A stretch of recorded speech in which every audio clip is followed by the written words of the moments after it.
We're recording now. Are we starting? Yes. Okay, can I do my spiel? Go ahead. Go for it. Yay! Hey everybody, what's going on? Um, my name is Glenn. I'm with my good buddy Walt. Hello. We are trying something where we pick a discography of an album, of a artist or band that we both appreciate. And then we decide which we individually enjoy most. We engage in a battle of wits. Yeah, like I pick my favorite album of the discography. He picks his, and then we go head to head. We verbally joust. The gloves are officially off. There will be blood.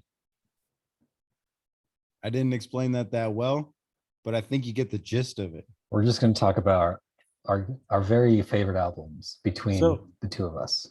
yes, but specifically in one artist or band's discography. All right. Cool. Well, that's the description. Let's get into it. Today, we're looking at Kate Bush. We both have been a fan of hers for quite a while now. Yeah. Although I don't know, I feel like I've only started listening to her recently. Although it probably has been a minute. Because you showed me Hounds of Love like in college. Yeah, it's been I want to say like 2015, 2016 maybe. Yeah, that sounds about right. So it's been about like 5 years, give or take. Bam. I've been bumping her for a minute. Probably like I saw like a Fantano classic review on Hounds of Love. Yeah, when was that at? I don't know, maybe like sophomore or junior year of high school. So it was Oh, years wild. back. Yeah, that's cool. But I like originally I was really only into that project. Mm-hmm. And I do mess with that one heavily. That's the one Walt will be defending today. I always really liked that one. That was my entry point into her music. And I think it's a good one for that because it has some of her most accessible work on there. Yeah, for sure. But Although, I mean, not to step on your toes, Never Forever does have is I would argue is more accessible in a way. bang, bang, bang. That's what I like to Totally. hear. But That's what I like to hear. here, let's move on. We'll talk about your when you That's what started. I'm defending. Yeah, Now that you've introduced it. talk about when you started listening to Never Forever and like how it kind Yeah. of eclipsed Hounds of Love or whatever your favorite project was before. Yeah. So basically, Hounds of Love was my entry point, and for the longest, that's like mostly what I liked by her. And then there was some like miscellaneous singles and some of her greatest tracks from all of her other projects, more or less, that I really got into. But as of recently, I've been especially into her earlier work. Uh, Most specifically, her first four projects. Once I started to get more into her ballads, I could really like dive into a lot of her older stuff and find enjoyable things out of all of it. Before, like a lot of times, I'm not always the most patient listener, so ballads aren't always my thing. But once I started really messing with that kind of stuff from her, I kind of got into like all of her stuff before Hounds of Love came out. Yeah, it's interesting if you watch like interviews with her talking about like Never Forever, and I think most of the interviews are around Hounds of Love time.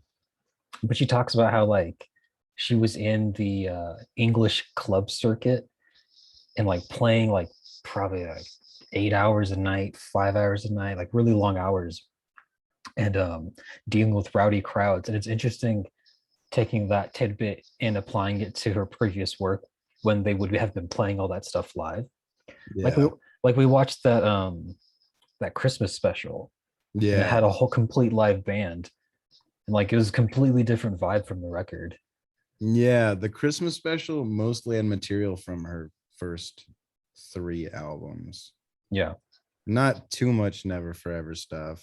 she had stuff like Blow Away, Egypt was on there, The I don't Wedding think Blow List. Away was on there. Wasn't that the one with the viol? No, There was when, Violin is how it that's the starts. one when they roll the guy. They Oh, roll him. that's Them Heavy People, which is off her first album. No, I totally thought it was Blow Away. No, it's rolling the ball. Oh yeah, Yeah. yeah, yeah. But, yeah. So I started really getting into Never Forever pretty recently. And yeah, as much as I've always really liked Hounds of Love, it's the second half of the album that really kind of trails off for me and doesn't excite me much musically. Interesting. I kept that in mind when I was doing my listen throughs of both of the records. And part of me really wanted to be a contrarian and be like, no, this is so sick. This is like the coolest thing in the world.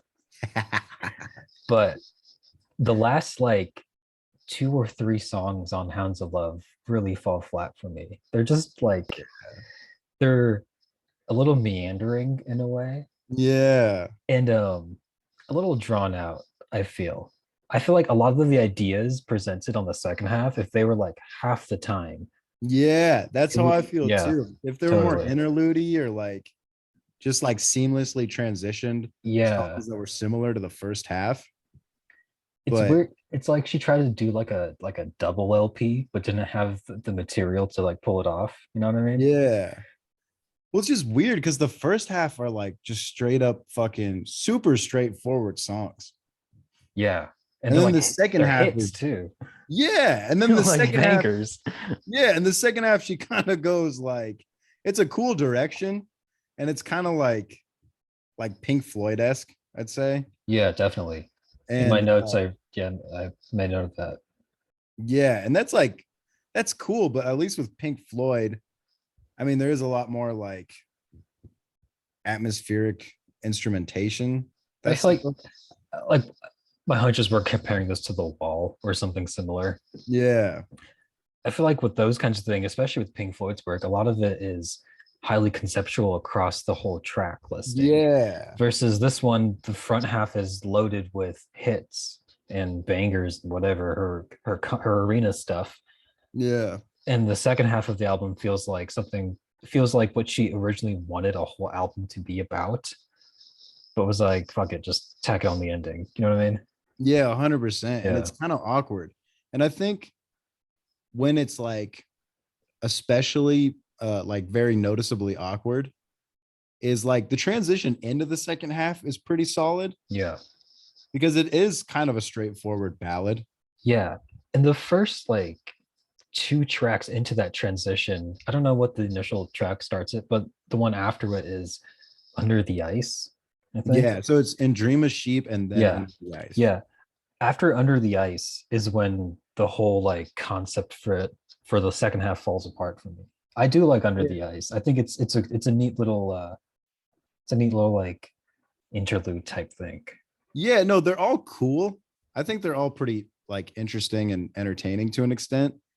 But again, it's just like when you're coming from just like absolute bangers into Mhm. that, you're just kind of like, I mean, this is interesting, but like It's a it's little kind of, bit it's a little bit of a letdown, and it's a weird contrast that doesn't really work for me. yeah. And what I was gonna get into was it's like particularly noticeable when the album ends with Morning Fog. Yeah, Because the Morning Fog is just like the first half, more or less. exactly. Yeah. And it's also like not a very climactic ending. No. It's just kind of like, here's a tune. Thanks Yeah. for like you've been a good sport. It feels Thanks like at for the hanging end, around while that fucking you know, demon was at attacking me and shit. at the end of like Disney on Ice or something like that, all the characters come Yeah. out and are like doing the clapping thing. That's what it feels like. Yeah.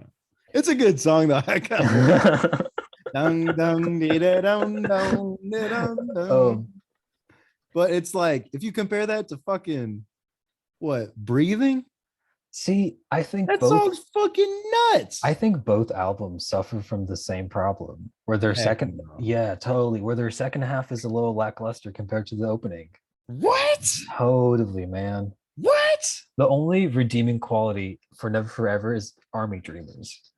And Dude, you're tripping. even then, Army Dreamers, it's cool when it starts, but it doesn't really develop past its initial idea. Hold up. Okay, so the second half starts with the wedding list. Banger. I'm not into the wedding list. What? I'm not into the wedding list. I like violin though. Then it's violin. You don't fuck with No, violin. I like violin. Violin's fucking Violin's sick. good. I like violin, and I like the like first 30 seconds of Army Dreamers, but then I get bored of it. What, Totally. dude? Ben have that opinion.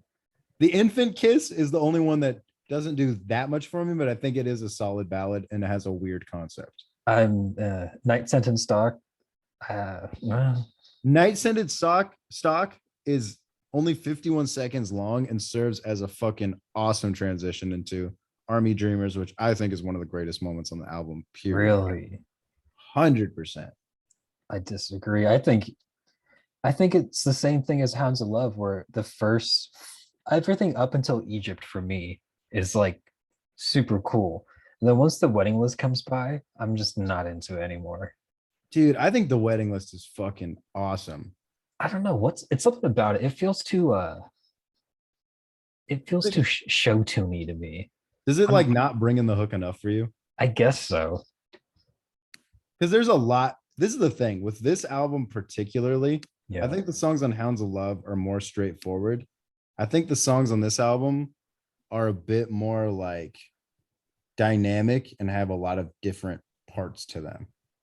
See, I think you could apply that same criticism to Hounds of Love as well, too.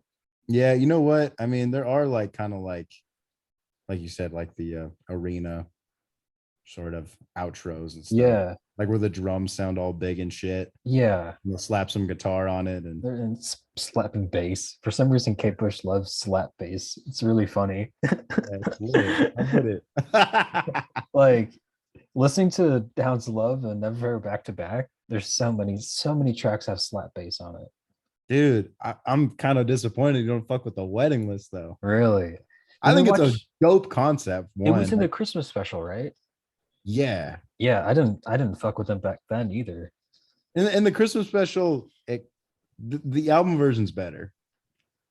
The Um, the visual for it's like relatively entertaining. I think it's good. I mean, it's a Kill Bill esque take, yeah. you know, like that shit's epic. I mean, the visual is cool, but the song itself doesn't do much for me.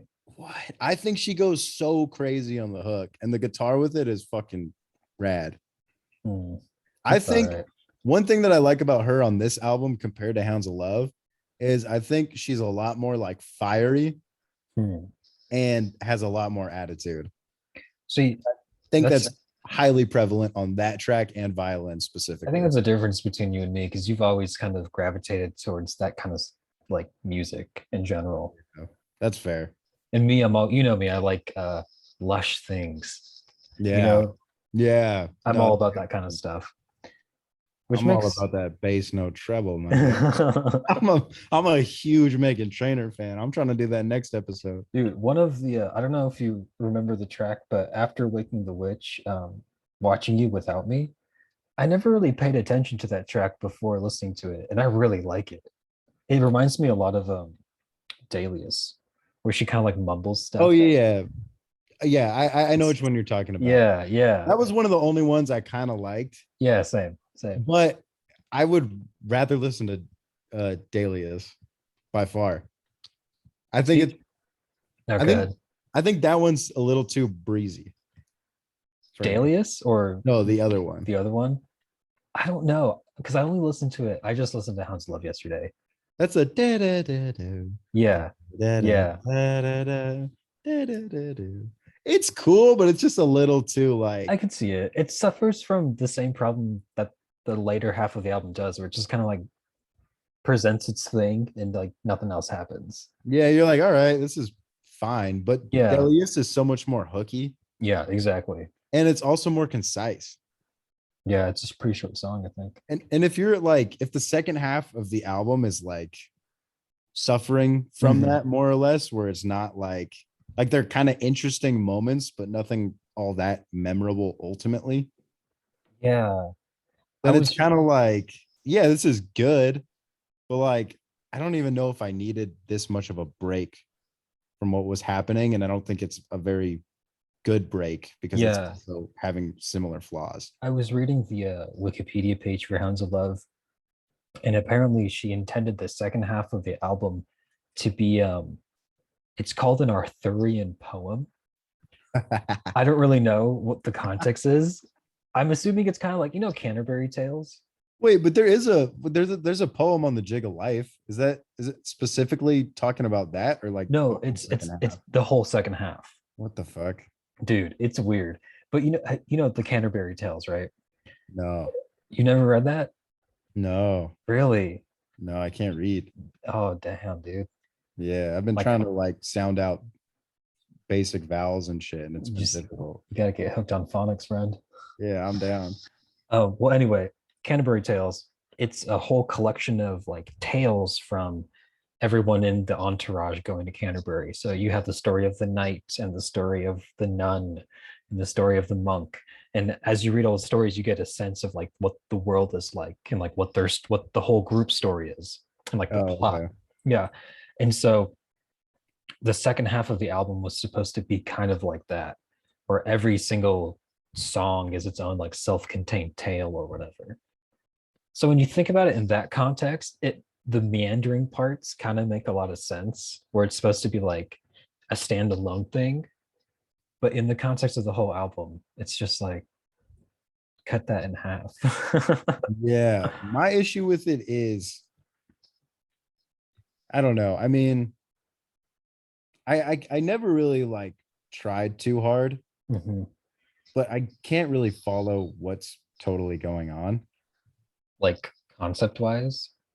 Well, to me, okay, this was my issue about it. This is what I was going to say, but I forgot about it. I feel like with the second half, it makes me feel like it would make sense if it was accompanying like some sort of visual performance. Hmm. And outside of the context of that, I find it to be kind of Uh, strange and a little boring. that makes a lot of sense. In my notes, I had what song was it? I wrote something and I was like, oh, this sounds like Fantasia. Yeah, it all seems Yeah. Hello like Earth. There's like a choir and it oh sounds it yeah. sounds like Oh, yeah. And it sounds like yeah, something it from does. That reminds me Fantasia. of Fantasia. Yeah. Yeah. But also like the you are bad. Yeah. Like I'm picturing like her like doing a dance with some guy in some gnarly Yeah. costume, and there's like an elaborate set and fog and shit. Mhm. But like as music on its own, like I'm picturing the stuff in my head, Mhm. but I'm not like actually enjoying what's going on that much. I guess it's because it's it's just music and not really a song. Yeah, Yeah. I mean no, it 100%. does have structure to it and there you can't point to like, oh, that's the verse, that's the hook. But it's not like a structured traditional like pop song that the whole front album is loaded with. Yeah. Maybe if she interspersed the instrumental stuff in between the pop hooks, it might have flowed a little better. It might have been a little more interesting. Yeah. But yeah, But I feel like there's some sort of like narrative she's trying to present, definitely. and I can like follow along to an extent, but I I don't drop off after Jig of Life because I'm like, what? yeah. Also with the Jig of Life specifically, like Annoys with me. her, yeah.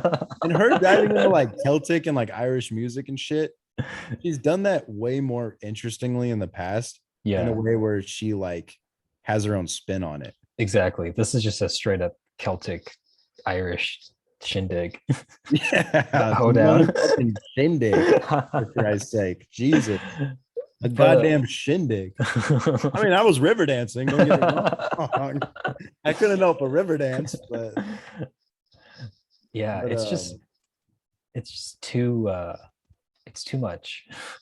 yeah. And it's like it's intense, but not in a way that like really I gets you mean, going. maybe it's because like I don't particularly enjoy that music on its own. Yeah. So I don't actively seek out like jigs. Yeah. Jigs of any kind, let alone one of life. Yeah, feel me. And like the fucking poem at the end is like whatever. Exactly. It's like go off, King, but I'm not really here for this. I did research because the second half is called like the ninth wave. Epic. And that poem, I think, is also called the ninth wave too. But the ninth wave is a sailor saying that Oh, like every like the ninth wave is the most dangerous wave. that's Man, tight. That's more interesting than the song. I know that's more interesting than the second half of the whole album. But if you compare that to fucking Army Dreamers, it's got a little Irishy thing going on, and it's way fucking sicker. Does It's it? No, it ding doesn't. ding That's ding not ding. Irish. Da, da, da, da, da, da, da, That's just classic Kate Bush. That's not Irish. There's no jig to be found. da. All right, maybe not then. There's um, other Irishy shit she's done. I'm trying to recall. I mean, she kind of has like a low key Irish flair on a lot of her songs. Yeah, Although like Babushka like is Russian, so I don't know, man. that's sick. Yeah, that song's dope. That's a cool song. Dang, dude, you're really not defending your album here. You're just kind of agreeing with me. I mean, isn't that the point? Yeah, I suppose so. But I do agree that Hounds of Love has the better songs and the better hits. Maybe, but a better album? Hell no. But I think the same things that Hounds of Love suffers from, Never Forever also does too. No, it doesn't. Totally. Because they're way more tuneful. And if they Dude, ever do explore some like weird visual sound thing, it's way more briefly and to the point. And my example for that would be on all we ever look for. Da, da, da, da. You know which one I'm talking about? yeah. On the that one part where like you hear like the music like is suppressed volume Mhm. wise, and then you hear like footsteps down a hall and they open a door.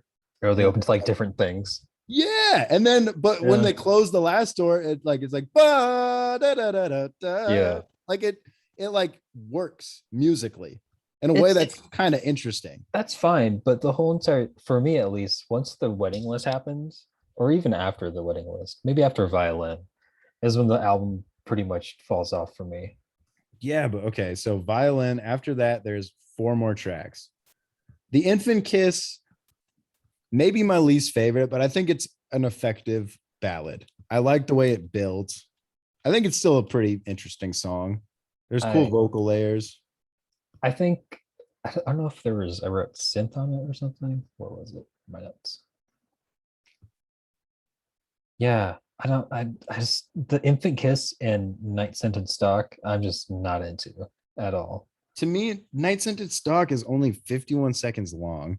Yeah, but it because it tags on the end of the infant kiss, it makes both songs seem longer than they actually are. No, I don't look at it as tagged on at the end of that. I look at it as a transition to Army Dreamers more. Yeah, but when I was listening to it, like I just put the album on, forget about it, right? And if I think something's interesting, I see where I'm at. Yeah. And I remember listening to the infant kiss, and it just kept on going, and I just didn't know if I was in like the transitional piece or still at the outro or whatever. And then after that, Army Dreamers came on, and I was like, that was weird. Yeah, to me, I think it transitions pretty smoothly personally. And my first reaction to it was I thought it was a part of the end of Infant Kiss, Hmm. which made me not like either song. Oh, for the wedding list, um, I wrote down why I didn't like it. I think it takes too long for the hook to come in. I told you, didn't I say that? I said that like I think it's more the hook doesn't happen enough Yeah. because there's a lot of like there's like transitions to get into the hook. Yeah, there's too many parts to the song. Yeah, that's what I was talking about. Which, Yeah. I mean, the hook, it's one of those things where the hook's the best part. And it only happens like twice. And it's like a Two or 5 three minute times. I think song. it happens three times. Maybe. But all the other parts happen more. Yeah. But the fucking I like the all of the headlines, like the pre-chorus. I Wow, wow. I don't It's like a know. fucking train sound. I just remembered Like, listening to it the past time, and I was like, oh, cool. This is I knew the hook was gonna come in at any moment in time, and I was just preparing myself, and just didn't happen. And then after like a minute 30, it finally comes in. Which credit to her, like once it comes in, like the wave of relief you feel, it's pretty nice. Yeah, almost like that of a revenge kill in a wedding context, You you get know? this the slow burn. Yeah. It's best served cold, my friend. But between the two albums, I don't know. I think Never Forever as an album is less consequential than Hounds of Love too. I because Hounds of Love is highly conceptual, it has a lot of emotional weight to it. And you can tell you don't even need to research it. You just go into it and you're like, oh wow. I think there's a lot of emotional weight to Never Forever too. I think a lot of its songs are just more subtle. That may be the case, but I think the way Hounds of Love presents its story and the emotion she's going to explore in the album, it's more better presented over the course of the album rather than Never Forever, which starts with Babushka. Well, this is the thing. Like compare Babushka and Running Up That Hill. Running Up That Hill is an amazing intro. Are Like you saying it's better than Babushka? 100%. It's not even a debate, dog. That's fucked up, dude. That's fucked up. Bro, Running Up That That's Hill fucked up. is literally the best song on the album. And it's in the intro. Like, That's common. That's very common. yeah, but it's a better intro and song than Babushka. I wouldn't say that. I wouldn't just say it's outright better. Oh, they I do. think they do totally different things. You're right. They do different things, And but they're both like some of the best songs in her career, period. I personally like Babushka more. really, Yeah. It's just really like one of her most like explosive hooks ever. true. I think Hounds of Love just has cooler moments to me. Also, that's Babushka has something that Never Forever has that Hounds of Love doesn't. What? It has You're like a guitar solo. it has these very engaging fictitious stories with a lot going on. Yeah, but that's also the difference between Never Forever and Hounds of Love. Hounds of Love is basically one whole story about something, and Yeah. Never Forever is just slight compact stories within a greater whole. You know, I wouldn't say I wouldn't say Hounds of Love is exactly that. Because you the don't think first half of so? the album, no. But you can point to themes in the beginning of the album that happen during the hits that show up during the instrumental bits. Yeah, but this is the thing. Never Forever explores a lot of reoccurring themes throughout the album, too. Mhm. The themes that Hounds of Love explore, from my understanding, I mostly looked up the lyrics for the first half of the album and was already pretty familiar with them. Yeah. But the theme seems to be more or less her like desperate for some like grand escapism where it's like some other world type shit. And it's from this perspective of her being scared like a child. Hmm. So her fantasy of how to escape it is also childish and it's kind of grand and big and you know what I mean? Yeah, Like some I could see that. I kind Wizard of of Oz shit. I kind of viewed it. I didn't view it as fantastical as that. I viewed it as more of I did view the escapism part of it. But you know how like I kind of viewed it as a relationship kind of thing. Yeah. She talks a lot about different kinds of relationships and over the course of the album. Oh yeah, like Like her mother and her the Hounds of mom, Love. her dad is in cloud busting. Like she talks about like a father-son relationship in cloud busting. Mhm. Um and she mentions some other kinds of relationships, like in Under the Ice. I don't really remember what though. I think it might be her mother again. There's also like the wake up, child. Yeah, but like I viewed it as not quite as grand as how you viewed it as, but more as like a heavily romanticized version of relationships. And yeah, Mm, that can be grandiose, but it's a little more grounded than that.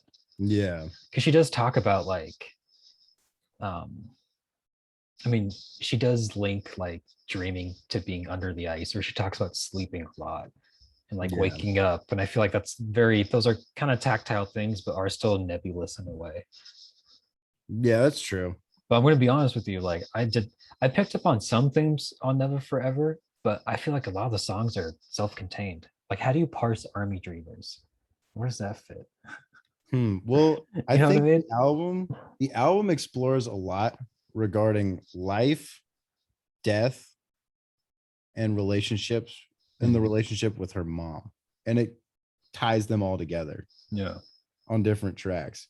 So Army Dreamers specifically, I would say, deals with life and death Mhm. because it's somebody coming home from the war, Yeah. and there's like very like arbitrary ways to celebrate him returning that are Mhm. ineffective given like what he experienced in the war. Mhm. And so that like basically all the shit he saw, Yeah. and like all the death he encountered. And like life and death are just like themes in the album throughout. And like her mother is like always reoccurring too. And like the last song is about like fucking nukes, dude. Breathing. There's like Yeah. some line where it says something about like lungs sparkling from plutonium or some shit. No way. I swear to God. I swear to God. That song's fucking gnarly. And it's like, and it's related to life, death, and her mom because it starts with it's like breathing my mother in, my beloved in, breathing her nicotine. And then later it's just talking about like it's like I don't know, a meditation on breath. Let me see here. I'm gonna pull up the lyrics, but that song's fucking crazy. That's a very fucking gnarly song. That's a super epic ballad. Oh my god, it is about a fucking nuke. That's Dude, wild. I didn't dude, know I'm that. telling you, that song's nuts. That's a way sicker closer than the morning fog, which we both agreed is kind of like, all right, that happened. Yeah. You know what I mean? Crazy. Yeah, and like her mom is a theme throughout. Like But on I feel All like We Ever Look For, on I wrote down a lot of All We Ever Look For lyrics specifically because they all like it elaborates on a lot of the themes on the album Mhm. that reoccur. Let me see here. Should have had my fucking notes up. I don't know. I guess because when I went into Never Forever, I didn't because when I went into Hounds of Love, I knew it had a concept to it. So when I was listening to it, like I was on the lookout for what the concept was. I was like, that's always on my mind when I listen to that record. Never Forever, my experience was only like violin in Egypt before I actually listened to the whole track listing in Dalius. Yeah. So I didn't really know what kind of themes to expect on it rather than the normal Kate Bush ones, which tend to be about like her mom. Yeah. Like her mom's all over Hounds of Love too. Yeah. Like Waking the Witch. There's another one too. Mother stands for comfort. Yeah, boom. But also this seems like kind of a silly theme, Hmm. but music is a really big theme on the album. I Um, probably won't be able to elaborate it on it like on Never Forever. yeah, well, I probably won't be able to elaborate on it too articulately, I mean, but you can talk about that as a form of escapism. You should just talk about that on Never Forever too. That is a theme. yeah, no, I'm talking about this is on Never Forever. Yeah, I'm saying. Because it's like it starts with Delius, Mhm. which is like a tribute to a composer. Dalius, really? Yeah, and it's talking about like I don't know the terminology for it, but basically he was going blind or something. This is like an actual composer that she respected. Mhm. And then he like was kind of like had like an apprentice more or less and who was helping him carry out his vision. Mm. And then after that is a Blow Away, which is about someone that she toured with who died on tour from like setting up the lights or some weird shit. That's why it's like it says for Bill. Yeah. And that's what Where the song's about. it says It, for Bill. yeah, that's the it's in the title. It's called I listen to it on Spotify. yeah, So Blow Away, and then in parentheses it says for Bill. On Spotify, it just says blow away. And it's like one This of the this is band this told is me a last night revisionist history. music is all that he's got in his life. And it's like it's basically like ashes to ashes, dust to dust type shit. It's like Hmm. when you blow away, like what happens to the music that you had, basically, Hmm. like that, like ability and like But still, as far as delivering the themes clearly, I think Hounds of Love wins. yeah, but they're just different kinds of themes. And like here, let me pull up some lyrics. But you can also judge it by how effective the themes are conveyed too. Yeah, but Hounds of Love does it in a way that sacrifices the you know, the The quality of the music. music in a way. Yeah. And like I'd rather have fucking good music that still juggles the themes effectively. I just feel like you haven't listened to it enough or noticed them originally because you've only heard it like a Yeah, couple times yeah. consecutive. Never. This past listen was like my third time listening it through after like Yeah. a couple years. So Yeah. It's like because like a lot of the albums have like different themes, but yeah, you don't really start noticing them till later type shit. exactly. But like okay, so I all we guess ever look it's for, it's a little unfair to come on that for my part because, like I said, before I listened to Hounds of Love, I knew what was going on before I even like jumped into the album. yeah, Versus no, Never Forever, where like I didn't had no idea what was going on, and still don't. yeah, that's fair. But like okay, so all we ever look for, it says, just look at your father and you'll see how you took after him. Me, I'm just another like my brother of my mother's genes. And then it says, the win that we're weeping for, our parents would be beaten for. Leave the breast and then the nest, and then regret you ever left, which is a bar. And it's like all we ever look for is another room. All we ever look for, um, it says another tomb. So it's like life, death, her relationship with her mother, and all The that kind of pursuit of shit. happiness. Yeah, and it's like it's explored throughout the album pretty well, I think. I just think that Hounds of Love, for me at least, conveys the themes just better. Like from the jump, from the very first song, you know what's going down. Yeah, Versus Babushka, which yeah, it's a great song. It has a great hook. It's about one thing. that's true. Hounds of Love, I mean, running up that hill is about a lot of things. Yeah, but I think I think a difference is while Hounds of Love has like pretty straightforward like bops and shit, Mhm. and has another half that's like too abstract for its own good. Occasionally, yes. I would say Never Forever is the combination of both at the same time in a way where it's like a seamless marriage of the two, Yeah, I agree to which is that. why I like it more. And it's also a more concise album, especially because we both agree that the second half of Hounds of Love is kind of like But for boring, me, at least. yeah, I mean, I wouldn't really call it boring because when I was listening to last night, I was like actively like tripping out on it more or less, just like, whoa. But it's not the kind of track list where you would revisit the second half of the album specifically. Yeah. And Like if half them shits like popped up on my shuffle, I'm not listening to like exactly. The only one I would listen to was what was it? Watching You Without Me. yeah. And I heard first, and that's like a new one for me. Like I've listened to this album multiple times. That was the first time where I was like, whoa, this song's pretty cool. But Yeah. for Never Forever, I found myself skipping more songs, or if they did pop up on my shuffle, I would skip them. Like if Blow Away popped up on my shuffle, I'd skip it. Same That's with my same with favorite the song. wedding list.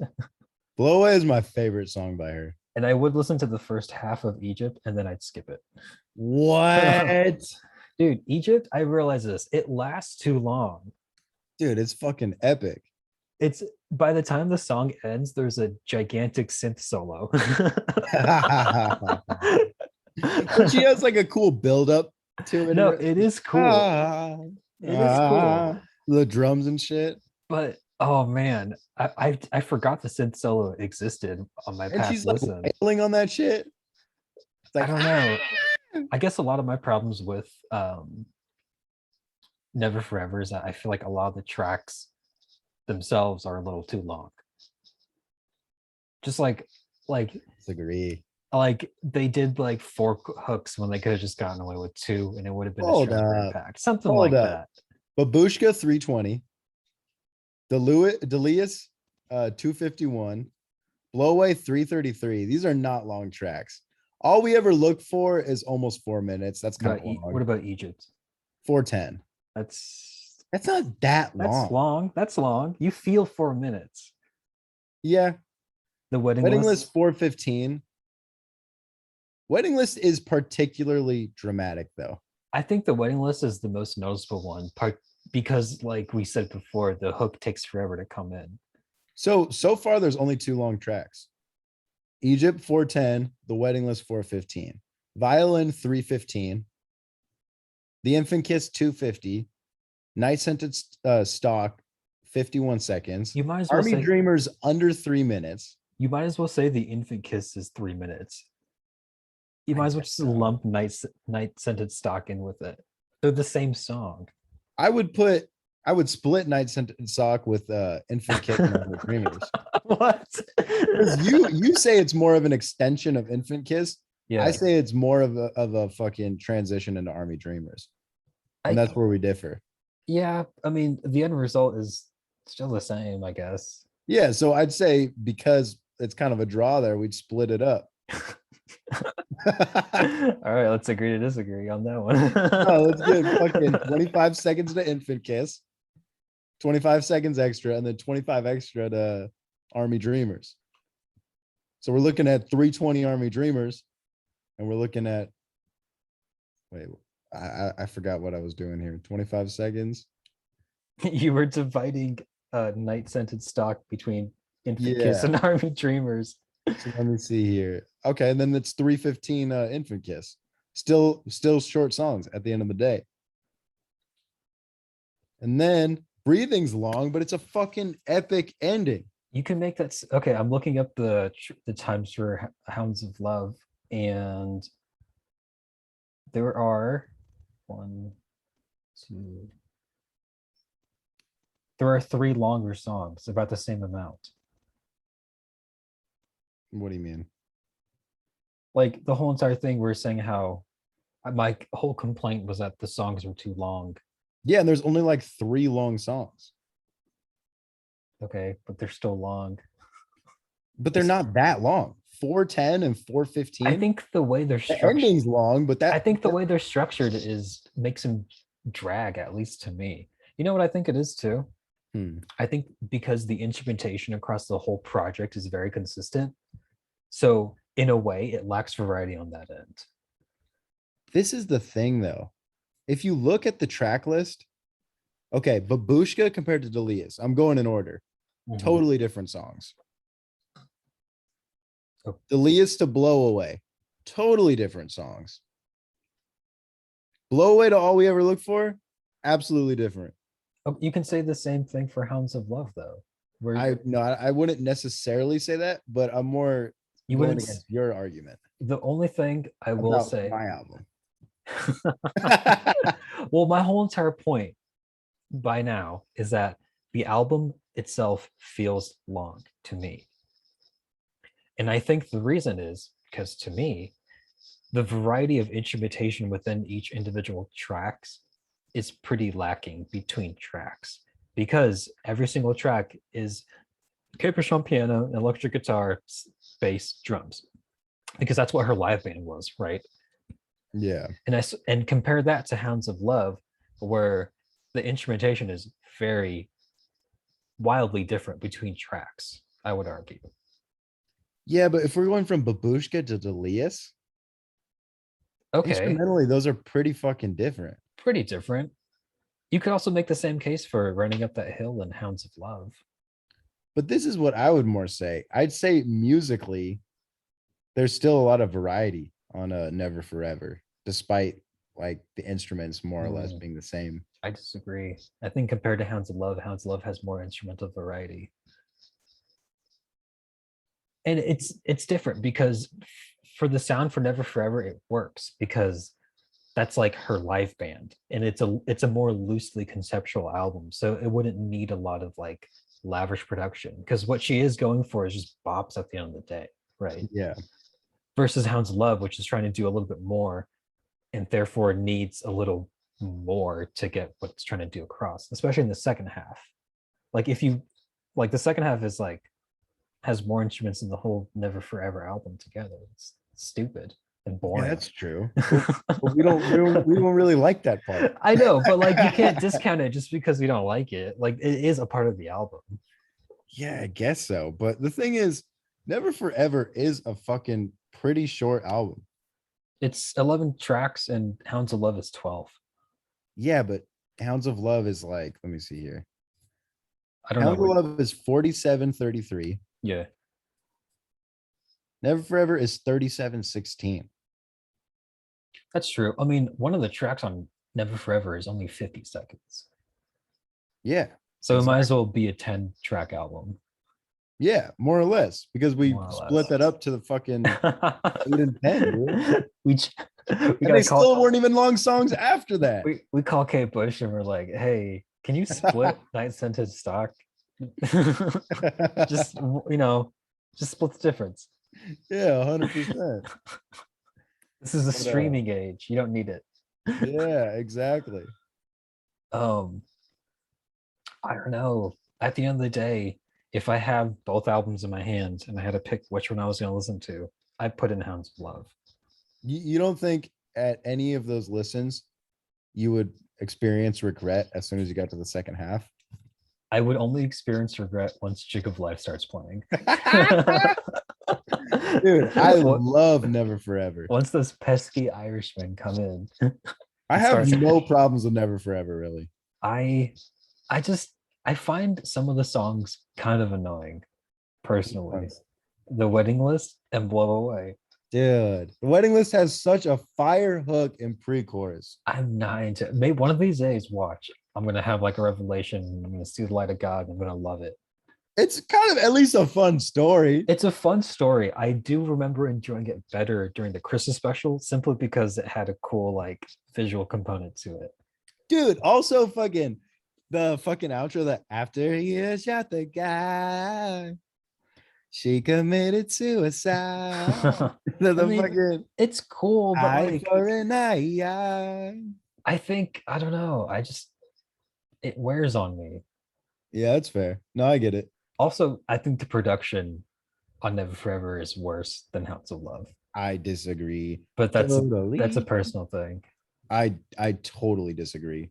Yeah, that's the difference between our music tastes. So, like we talked about before, I like more warm, lush things, and you like things that are punchy and you know have the spunk. I like live sounding shit a lot. I like overproduced bullshit. I like river dancing. Yeah, river dancing sick. I'm big river dancing. Yeah, for sure. Yeah, I can't call it, man. I mean, at this point, I mean, I don't know what to say. If you don't like the album that I like, I don't know what to tell you, man. I mean, it's a good album. I will not lie. I do enjoy many a track off of it. And you other brothers can't deny. Exactly. But alas, so Kate Bush's chicken on Never Forever, it tastes like wood. That's all I'm saying. Dang, that's fucked up. She has a sick chicken bar on Army Dreamers. She does. Like a chicken. Yeah. That's sick. She snaps on that joint. You're tripping. It's cool. She talks a lot about foxes in general. You notice that? Yeah, she does on Hounds of Love. Yeah. Like where it's like I found a fox. I found a thumb. Yeah. His little heart, it beats so fast. Amazing song. Ooh, ooh, Fantastic. Dude, I was like researching the album, like the production of it, and apparently a lot of it was re-recorded over demo takes. Oh shit. You know the part where she goes, "Here I go," and it's all Yeah. reverbed out and it sounds like she's in a warehouse. She's in a barn. That's from the demo take. That's sick. That's kind of cool. That's like probably like one of the first things she tried, and she was like, "That's it, keep it." Yeah. It's That's pretty. dope. That's pretty sick. And like, I was, I was kind of keeping it in mind while I was listening to it, but some tracks, especially um, the more upbeat ones, you can tell they were from the demos. Yeah. Like That, Hounds of Love, the last track, you can tell. Even some parts on Waking the Witch, you can tell too. that's tight. Yeah. I think that kind of stuff can, effectively convey like the narratives that she's going for. Yeah, and I think it's Like, a production wise. I think it's a really cool like texture too, because it's like really raw sounding stuff over like lush production. That's cool. yeah, well, it's like if she's talking about like being afraid and stuff, particularly, Hmm. and like kind of like feeling small and all that. Yeah. And then she is like, way rougher in quality and kind Yeah. of Yeah. like it's just pretty effective. Yeah. It's And more that's like more or less the theme on that song, it's about for like real. being scared and shit. That's the theme. She's always scared. She's scared on everything. Yeah, it's lit. She's a scared little girl. Yeah, it's epic. What are you doing now? What are you I'm doing? getting a charger. My shit's at 6% now. Oh my! How's your laptop doing? It's fine. Yeah. Yeah, I don't know how long we've been recording. dude, I can't call it. I want to say it's been like almost an hour. God damn, that's a lot of talking about music. We did talk a lot about the albums. Yeah, we did. Is this are we wrapping it up then? I don't know. You I have don't, anything more to say? no, not really. Me neither. I feel like we talked a lot. I mean, like at the end of the day, we've kind of gauged our takes on both things. Yeah. We're like, because like with Hounds of Love, I just don't really fuck with the second half that much at all. Hmm.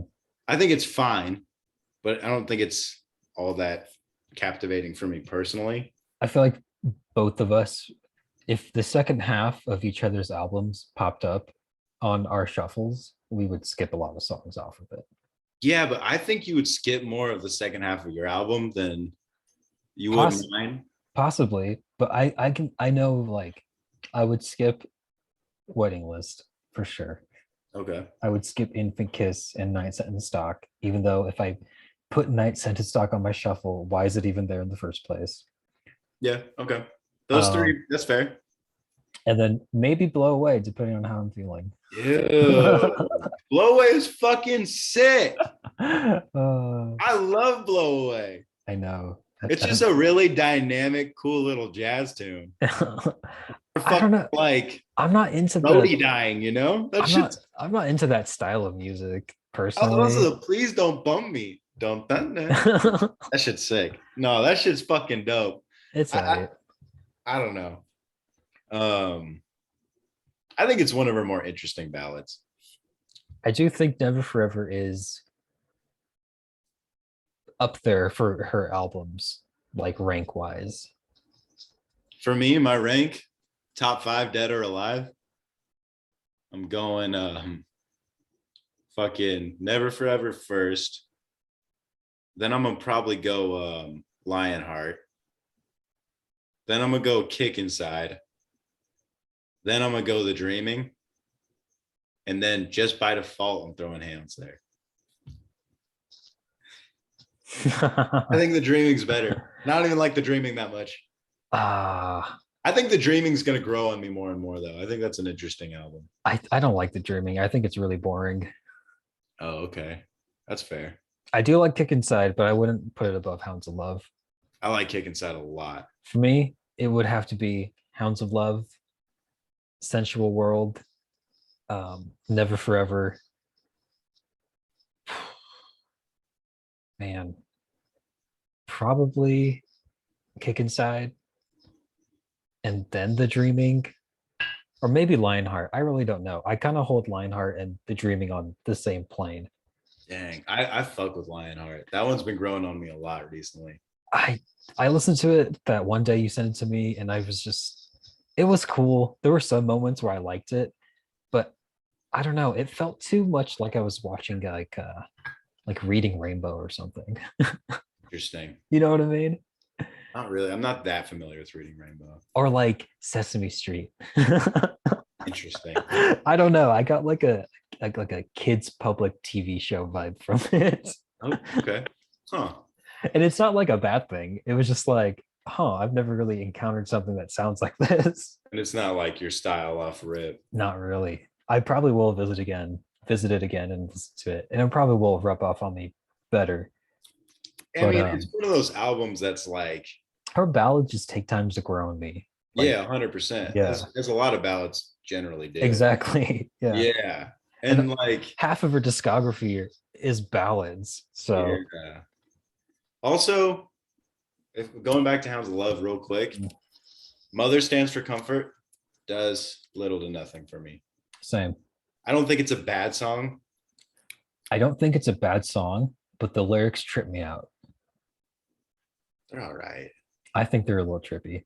I think she has more interesting lyrics about her mom and shit. Possibly. But for how it kind of shows up in the album and like how it goes about its business, I think it's interesting. It's not one of my favorites on the album, but I do like where it is and like how it's placed and everything. Well, the way I see it is like it kind of has a similar sound to the intro track. No. A little It's bit. It's pretty much a ballad. Yeah, it is a ballad. The intro track is not a ballad. Running Up the Hill isn't a ballad. I'm saying like melancholic, moody synths, Yeah, the focal point of it. I think Running Up the Hill is way more upbeat. Yeah, but still, like I'm talking about like a moody, synthy thing she got going on. Yeah. Like, I don't know. I think they're kind of similar sounding. And then I think Hounds of Love and The Big Sky are very similar sounding. Oh, I disagree. Interesting. My thing about what? No, go ahead. Cloud Busting's on the album, and that's my favorite off the album, I think. I love Cloud Busting. It's so cool. That's a fucking fantastic song. The video is really neat too. I watched part of it once and I wasn't feeling it. I don't know why I really like it. Like the imagery in it sticks with me for some reason. Yeah. Like But he has like that like machine or something. I forget what it is. It's like a giant machine on top of a hill. Yeah. telescope ass looking Something like that. I can't call it. I'm looking at my notes for Never Forever, and the only thing I wrote on Egypt was cultural appropriation. Epic. Dang, dude, you're trying to cancel her. Yeah. Dude, the fucking I'm gonna dig up an old tweet from her. oh shit. She's fucked, bud.